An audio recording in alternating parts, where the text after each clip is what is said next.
Thank you ah. Babalikan namin to. Quality. Sarap ng sabaw pa lang ulam na.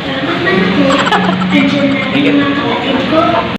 Isang magandang araw mga kamister at nagkayayaan nga ho kaming kumain din sa bayan ng Lucena dito sa Naisa Eatery. Nako, ay was out na naman ang bulsa ng tatay. Ay kaso nga lang ho, pag ikot namin ay sarado ang Naisa Eatery. Aba, ay bakit kaya sarado? Ay parang ikaw, pinagsaraduhan ng pintuan ng asawa mo, gawa ng palaging lasing. Ay agoy, lasing. At yan na nga ho mga kamister, napadpad kami din sa bagong kainan din parang mang inasal pala din sa Chicks Mix kung tawagin dito din sa bayan ng Lucena. At kami nga ho ay umorder ng kalahating buong manok. Abay, ba't kakalahati?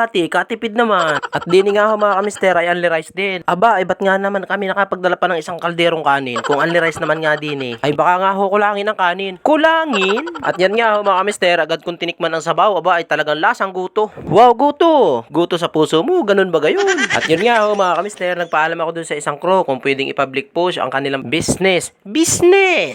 At yun nga ho, pumayag naman, aba ay talagang ako'y binigyan na agad ng 3 sabaw pa ulit. At dini nga ho mga kamister, kahit hindi ka maginaw ng kamay ay pwede na kasi may medyas naman pala. Aroy, medyas! Joke lang po mga kamister, gloves po pala, plastic gloves yung meron dito. Kahit hindi ka na magugas ng kamay, pwede na. At yan nga ho mga kamister, habang kumakain kami, abay may nakakilala sa akin. Iba talaga pag magandang lalaki, magandang lalaki. Kaya nga lang ho mga kamister, yung kakilala kong nagtanong sa akin ay nagulat, nasabing magaling na raw ako. Dahil daw ho, ako yung nakikita niya naglalakad na hubo, ay sira ang ulo. Hindi ho ako yun, bakit naman hubo? Joke lang mga kamister. At yan na nga ho mga kamister, pag kayo tinatamad magluto o kumain sa inyong bahay, dito na kayo kumain sa Chicks Mix sa bayan ng Lucena. Masarap, malinis, maaliwalas at maabyad pa ang mga empleyado dito. Mga kamister, at shoutout po sa iyo kung nakakain ka na dito. Aba, ay nag-promote ho ang inyong kamister security. Baka naman pagbalik dito ay libre na ang isang buong manok at saka isang kalderong sabaw. Bali nga ho pala mga kamister, ang dala namin dyan ay isang baon na kanin lang po, hindi po isang kaldero. Joke-joke lang po yung kanina. At saka ho pala mga kamister, ang sarado daw pala ng business nila tuwing gabi ay alas 10. Hindi ko na itanong kung anong oras nagbubukas. At yun nga ho mga kamister, ako po nagpapasalamat doon sa mga viewers, sa mga nag-share at mga nagko-comment at nagla-like sa aking mga videos. Thank you!